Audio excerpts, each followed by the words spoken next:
Escuchas El Mostrador en la Clave. Estamos de vuelta en El Mostrador en la Clave, siendo las 9 de la mañana y 38 minutos de este día 20 de abril. Vamos a conversar temas internacionales: Cuba, Perú, China, Estados Unidos. Bueno, lo que alcancemos en este bloque, con dos muy buenos invitados. Pablo Cabrera, investigador del Centro de Estudios Internacionales de la Universidad Católica, ex embajador de Chile en Rusia, en China, en Gran Bretaña y en muchos otros lugares. Pablo, muy buenos días. Buenos días, Federico, encantado de saludarte. Igualmente. Y tenemos también a Pedro Díaz Polanco, director de la Escuela de Administración Pública de la Universidad Austral y analista internacional. Pedro, muy buenos días. Muy buenos días, Federico, muy buenos días, Pablo. Hola, Pedro. ¿Qué les parece que partamos con la renuncia de Raúl Castro a sus 89 años a su puesto de primer secretario del Partido Comunista de Cuba, por lo que se puso fin a toda una era de liderazgo de los hermanos Castro, que comenzó en 1959, antes que yo naciera, imagínate. Quien asumió el puesto fue el presidente Miguel Díaz-Canel, aunque el relevo está marcado por una crisis económica derivada de la pandemia del coronavirus y el reforzamiento del embargo de Estados Unidos. Pablo Cabrera, ¿por qué hay que hablar de Cuba a esta altura? ¿Sigue siendo un país relevante en la órbita latinoamericana? ¿Qué significado puede tener esto que ha ocurrido en Cuba, esta entrega de los Castros de su poder? ¿O esto ya había ocurrido en la práctica y Cuba ya estaba cambiando, teniendo una especie de figura decorativa en Raúl Castro? Mira, yo creo que la historia es importante para nosotros los latinoamericanos hoy día, cuando estamos viendo los grandes desafíos de la globalización y cómo nos insertamos en este mundo nuevo. Creo que el cambio generacional y el quiebre generacional es importante y se está expresando muy fuertemente en Cuba. Fíjate que entre 1902, que Cuba independiente, hasta al año 59, pasaron 57 años. Y del 59 al 2021, 62 años. O sea, la mayor parte de la historia republicana o historia de política, social, económica de Cuba, la pasaron bajo el áurea o la férula de los Castro. Entonces creo que representa muy bien ese cambio generacional y por otro lado representa también cómo la influencia de un programa de esa naturaleza tuvo en toda América Latina. Así que no creo que pueda alguien evitar analizar el tema de Cuba con este cambio y la salida de los Castro. Y también cuando se está dando en un mundo donde las comunicaciones son muy digitales, o sea, todo se sabe inmediatamente, dio la particularidad que se realizó un congreso a puertas cerradas, y siendo el tema principal el tema de las comunicaciones. O sea, creo que de alguna manera refleja lo que es el cambio en el mundo y este cambio y esta revolución cultural, digital, política, económica en curso. Pedro Díaz Polanco, ¿qué significado tiene, a tu entender, para que sigamos con lo dicho por Pablo Cabrera, qué significado tiene para Latinoamérica hoy lo que está ocurriendo, o ya estamos hablando de interpretar la historia? Bueno, tal como lo dijo Pablo, lo explicó muy bien, esto es parte de la historia latinoamericana, es parte de lo que es la Guerra Fría, es parte de lo que es el proceso de globalización y cómo teníamos una isla no solamente geográfica, sino que también como una isla de poder dentro de lo que es la región, en donde el romanticismo del socialismo se intentaba mantener y algunos estados latinoamericanos lo veían como un ejemplo a través de lo que eran las políticas sociales. Vemos lo que ocurrió con Bolivia, lo que ocurrió en algún momento con Ecuador, y también ha sido realmente inspirador para algunos líderes políticos acá en Chile. Entonces, lo que pasa en Cuba es relevante para la región precisamente por el romanticismo que tiene las políticas sociales implementadas en la isla, y que de alguna forma tocan con lo que es el predominio del liberalismo económico en la región y lo que ha sido el avance del desarrollo de los países a través de lo que es el mercado. Entonces es relevante porque de alguna forma están las dos miradas. está la mirada del desarrollo económico que ha tenido, por ejemplo, Chile, versus la mirada de los avances sociales que Cuba tiene y que ha querido ser importado por algunos países de la región. Por lo tanto, me parece a mí que es interesante analizar desde el punto de vista histórico, pero también desde el punto de vista referencial. ¿Esto por qué? Porque Miguel Díaz-Canel ha señalado que va a seguir la continuidad de Raúl Castro respecto a lo que es esta apertura hacia la isla, que fue frenada con la llegada de Trump, pero que se había abierto cuando estaba Obama en el poder. Y por tanto, uno empieza a mirar casi como este romanticismo empieza a decaer por una cosa más pragmática, dado por lo que es el liberalismo económico. Pablo Cabrera, Cuba ya no es la de los años 60, ni 70, ni 80, fines de los 80. Empezó a venir lo que le llamaron el periodo especial y una gran reconversión de la economía, trayendo inversión extranjera. Y hoy sin los Castro, Cuba ya está en transición acelerada, o todavía está tratando de sujetar el modelo con algunos cambios, pero tratando de sujetar el modelo, o ya está en una transición real. ¿Y qué va a hacer Biden respecto de Cuba, a tu entender? Mira, yo creo que, incluido lo que está diciendo Pedro y lo que hemos conversado, creo que revela muy bien lo que son las percepciones por un lado y las realidades por el otro. O sea, puede haber una percepción de un cambio, una percepción de impacto histórico, pero lo que ha mostrado, lo poco que sabemos, lo que ha mostrado el Congreso hasta ahora, más allá de una reducción de edad y de generaciones nuevas, es una discusión que viene de Cuba desde hace mucho tiempo, por lo demás, no se ve un cambio muy grande, o no se percibe que vaya a haber un cambio muy grande en lo político. Va a seguir gobernando un partido único, la economía va a ser planificada, según dice, y además con el agregado de que a la forma de gestión se le puso límite a la apertura. A tu pregunta, exactamente, creo que el sistema estatal de comercio obviamente que abrió algunas vertientes para que algunos privados puedan actuar ahí, le puso límites y obviamente que no, la preocupación de ello es la destrucción del socialismo, porque es imposible que en una economía abierta, en una economía de mercado hoy día, salvo que tú tengas un poder omnímodo sobre la población, se pueda seguir con eso. En lo que se refiere a Estados Unidos, yo creo que se abrieron muchas expectativas en su momento, porque el presidente Biden fue vicepresidente cuando hubo el acuerdo Estados Unidos-Cuba. Entonces se creyó con el presidente Obama, claro. Con el presidente Obama. Claro, entonces, y obviamente que eso significó un alivio para la economía cubana, con el tema de las remesas que podían mandar desde Estados Unidos, etcétera. Pero hubo algunos hechos políticos que me da la impresión a mí que han retardado una aproximación, y urgencias también geopolíticas internacionales que han retardado la aproximación muy evidente de Estados Unidos para hacer un cambio en la relación con Cuba. La principal, creo yo, hay que encontrarla en el apoyo que recibió el presidente Biden en Florida. Creo que la Florida reveló que el apoyo al presidente Biden era bastante menor que el apoyo al expresidente Trump. Eso obviamente está dentro de las percepciones y de las realidades, ¿no?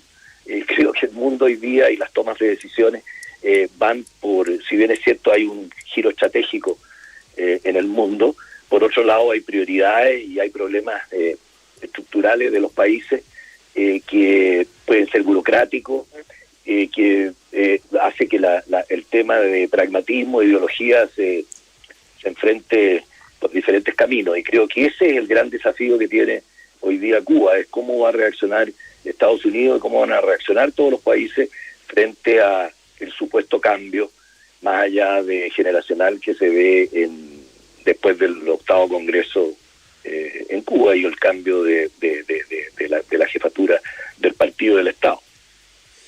Estamos conversando en el mostrador en La Clave con Pablo Cabrera, investigador del Centro de Estudios Internacionales de la Universidad Católica, ex embajador de Chile en Rusia, China, Gran Bretaña y otros países, y con Pedro Díaz Polanco, director de la Escuela de Administración Pública de la Universidad Austral, analista internacional.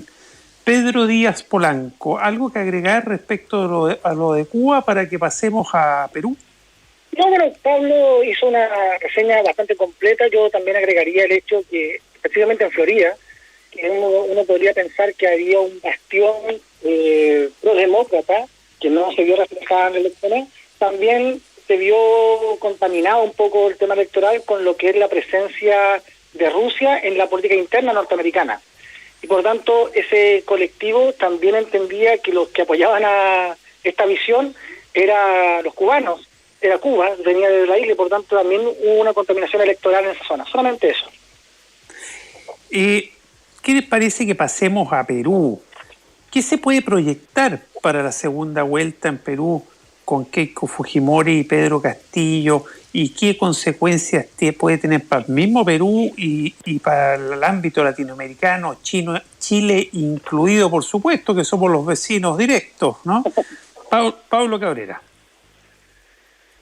Mirando lo que ha sucedido, los resultados de la primera vuelta y la generación de candidatos, cómo se produjo, y haciendo una mirada retrospectiva a lo que han sido las elecciones desde el periodo de la democracia, de la recuperación de la democracia en el Perú, obviamente que se advierte un cambio radical en lo que se refiere a las fuerzas de votación y a las tendencias de votación. Más allá de la proliferación de candidatos, se ve que el número de gente que vota es más o menos parecido, se ve que los apoyos sí bajaron notoriamente. Y veo que esto tiene que ver con la crisis social, económica y de desafío democrático que está viviendo el Perú y obviamente toda América Latina. Y puede ser un referente, como tú muy bien dices, para otros países en lo que se refiere al ejercicio democrático en el siglo XXI, ya después de 2 décadas del siglo XXI. O sea, podemos hacer también una referencia histórica a lo que ha sido la historia contemporánea más reciente del Perú, y vemos que, como lo dicen todos, pareciera ser que a los ojos de la mayoría de los observadores más avesados y de la opinión pública, la elección estaría decidiéndose como un mal menor, o sea, para el caso de Fujimori o para un miedo extendido por un grupo de la población frente a la emergencia de un partido que obviamente representa un cambio radical en la manera de hacer política y en la planificación y la estructura económica del país. Los anuncios que ha hecho Pedro Castillo con respecto al programa que implementaría es un cambio bastante radical que obviamente no puede dejar ajeno a los latinoamericanos de mirarlo, porque no creo que sea un plan focalizado solamente en el Perú. Tiene que ver con las demandas sociales, el cambio social que existe hoy día y cómo se presentan y también se abordan las contradicciones del capital del programa económico que ha regido en América Latina por mucho tiempo. O sea, creo que hay desafíos y tensiones para el Estado, para la sociedad civil, que están interpelados todos los días, que deben motivarnos a pensar un poquito más allá del Perú también. Pedro Díaz Polanco. Bueno, en Perú se ha observado una fragmentación importante desde el punto de vista político, tal como lo decía Pablo, la votación a nivel general o presidencial se mantiene, pero los apoyos han restado, y esto es por la gran cantidad de candidatos que hubo en la presidencial. Hubo cerca de 18, si mal no me equivoco, en el Perú, y quien pasaron segunda vuelta son candidatos que tuvieron 19% y un 13%. Y hay que entender que esta dinámica ahora se resuelve desde una dinámica del antifugirismo a el antiizquierdismo. Pedro Castillo se ha presentado como una persona que va a hacer una reforma constitucional, pero va a tocar los cimientos de lo que es la estructura económica, pero sin tocar los elementos valóricos. Y en eso se comparten ciertas ideas con Keiko Fujimori. Por lo tanto, lo importante es qué va a pasar con todo este electorado de la frontera, en que tiene que decidir a quién apoya. Y el camino que tiene Keiko Fujimori es complejo. Ya perdió 2 elecciones viniendo desde atrás y ahora viene desde más atrás en tema de la encuesta, y además con los apoyos electorales de primera vuelta. y por tanto una situación la tiene bastante compleja. Y en consecuencia, como hay una gran cantidad de personas que son detractores de Fujimori y también de Keiko, se podría uno proyectar que esta frontera se va a tender a ser izquierda, favoreciendo a Pedro Castillo. ¿Y qué les parece a ustedes? Pablo, ¿quieres agregar algo sobre eso?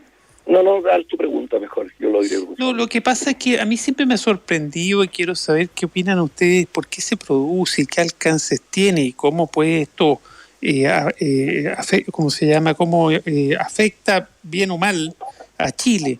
El desacople que hay entre la economía peruana y su sistema político y sus instituciones que están claramente muy golpeadas, muy deterioradas por todo lo que ustedes comentan, ¿no? Y la economía peruana no decrece, no puede estar un poco chantada, digamos, en términos coloquiales, pero no y sigue funcionando y dan cifras razonables. ¿Cómo se puede entender que un país esté tan golpeado en lo institucional, político y sin golpes en el ámbito económico y de los mercados? Pablo Cabrera. Mira, yo creo que lo del Perú es un buen ejemplo para lo que significa lo que sucede, cómo se han aproximado los puntos de quiebre. Puntos de quiebre son aquellos que situaciones que no fueron solucionadas en ese intervalo que media entre una época que termina y otra que nace. Y yo creo que estamos en un proceso de globalización que en una época que murió por el peso de la modernidad, por el peso de los cambios del tercer milenio, nació una nueva época y en esa transición no se solucionaron algunos problemas. Y Perú es un país, desde mi punto de vista, es un país muy diverso y muy rico. Tiene recursos naturales importantes, pero tiene una desintegración social muy grande entre lo que es la capital, Lima, y sus alrededores y el resto del país. Y creo que eso se está reflejando en esta elección. Como palmariamente siempre se había fijado de alguna manera, pero no tan claramente como ahora, porque las fuerzas se balanceaban más o menos entre el primero y el segundo en las elecciones anteriores, con diferencias de 1 millón de votos, etcétera, y una totalidad más o menos de casi el 50% de la capacidad del universo de los votantes. Esta vez, los dos candidatos que pasan a segunda vuelta reciben el 28%, creo, de la totalidad de los votos, o sea, la mitad. Eso refleja un poco estos puntos de quiebre que se dan en la economía, que tienen que no solo lidiar los peruanos con ellos, sino que también nosotros, los latinoamericanos y el sistema en general. O sea, las imágenes de un cambio generacional con un cambio epocal no se han tratado en profundidad.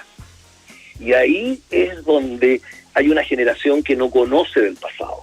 Hay vacíos, hay desatenciones, inacción de parte de las autoridades que han dejado pasar teorías de la conspiración, no aproximarse a los grandes temas, desidia por entrar en las nuevas ideologías o en las nuevas tendencias, zonas de confort, no salir proposiciones y pensamientos nostálgicos sobre la situación. O sea, las contradicciones del capital que hablaba Daniel Bell para entender las debilidades o las fortalezas de los estados, se traspasan a las contradicciones de la política y a las contradicciones sociales.